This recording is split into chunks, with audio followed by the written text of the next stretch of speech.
বন্ধুরা, আপনাদের স্বাগত। আমি আজ লাউ ঘন্ট করব চিংড়ি মাছ দিয়ে। লাউটা কেটে নেব।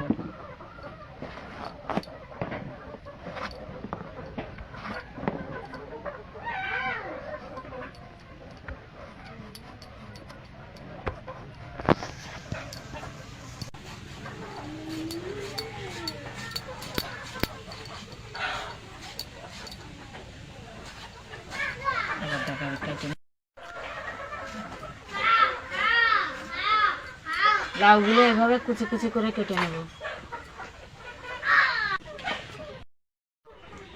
আমি লাউগুলো এভাবে কুচি কুচি করে কেটে ধুয়ে নিয়েছি পরিষ্কার করে, আর কাঁচা লঙ্কাগুলো এভাবে চিড়ে নিয়েছি, আর মাছটা কেটে ধুয়ে নিয়েছি। আর এবার মশলাটা করে নেব। কড়াইতে দিয়ে দেব, কড়াইতে দিয়ে জিরে দিয়ে দেব। জিরেটা ভেজে নেব। আর ঘন্টতে অবশ্যই চালের গুঁড়ো দিতে হবে, আতপ চালের গুঁড়ো। জিরেটা ভেজে নেব।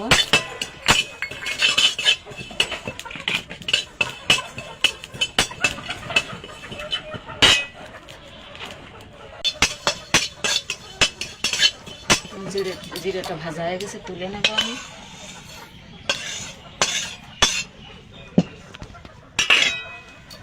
কড়াইতে মাছটা ভাজার জন্য তেল দিয়ে দেবো আমি। মাছে দিয়ে দেবো হলুদ, লবণ। মাছটা মেখে নেব।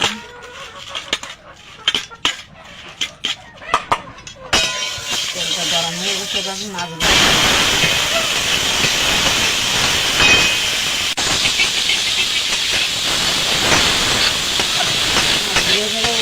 ভেজে নেব আমি। ভাজা হয়ে গেছে, এবার তুলে নেব।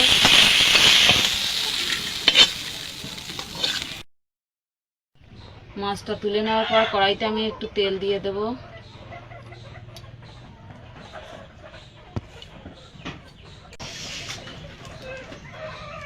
তেলটা গরম হয়ে গেছে, আমি দুটো তেজপাতা ফোড়ন দিয়ে দেব, কটা জিরে দিয়ে দেব, নাড়াচাড়া করে নেব। কাঁচা সেরা লঙ্কা দিয়ে দেবো।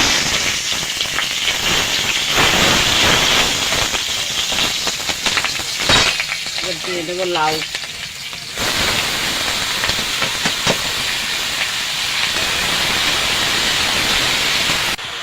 দিয়ে দেবো স্বাদ মতো লবণ, হলুদ।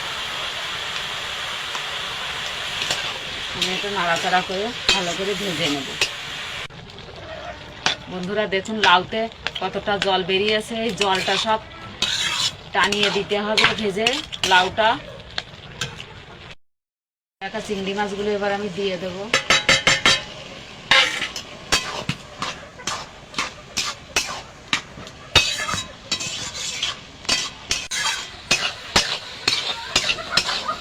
ঝোলটা টেনে গেছে, দেখুন এখনো হয়নি, এখনো ভাজতে হবে লাউটা।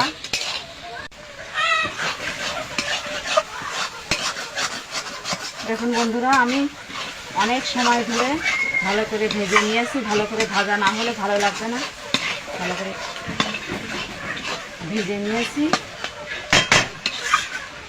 জলটা টানানোর পরও অনেক সময় ভেজে নিয়েছি আমি। দেখুন, এবার এই আতপ চালের গুঁড়ি নিয়েছি। এবার এতে জল দিয়ে দেবো, এটা মিশিয়ে নেব জল দিয়ে।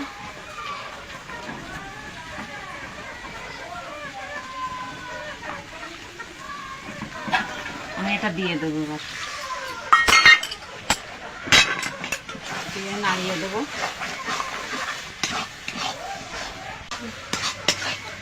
আতপ চালের গুঁড়িটা দিয়ে একটু নাড়াচাড়া করে নিতে হবে, ডাল দিয়ে নিতে হবে একটু। এবার আমি এই জিরে ভেজে রেখেছিলাম, এটা দিয়ে দেবো একটু। এটা দিয়ে আমি একটু মিশিয়ে দেবো।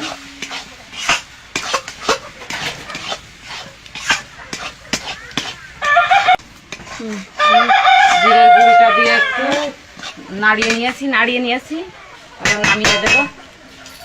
নামিয়ে দেবো এটা।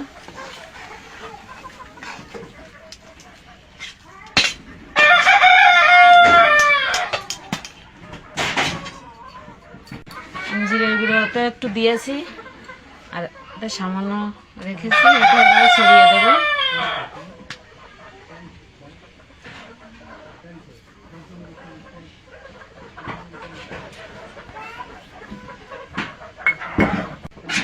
দেখুন বন্ধুরা, চিংড়ি মাছ দিয়ে লাল ঘন্ট তৈরি হয়ে গেছে। রেসিপিটা কেমন লাগলো অবশ্যই কমেন্ট করে জানাবেন, আর আমার চ্যানেলটা অবশ্যই সাবস্ক্রাইব করবেন আমাকে এগিয়ে যেতে। কমেন্ট করে জানাবেন অবশ্যই।